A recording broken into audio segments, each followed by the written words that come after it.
We're in a Bermuda grass lawn here today, and one of the main questions that I'm getting from homeowners are, what can I do about the weeds that are in my lawn? Lots of people are experiencing dollarweed, oxalis like this here, white clover, false geranium, and Virginia buttonweed's going to be a problem later this summer. So what can we do about it?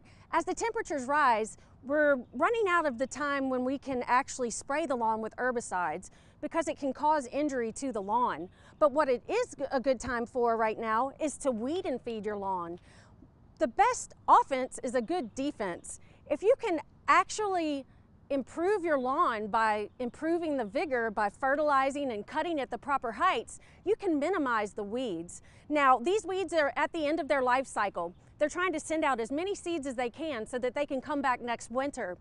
And the best thing to do is, if you have a lawnmower that has a bag, is to collect the clippings and dispose of the seeds.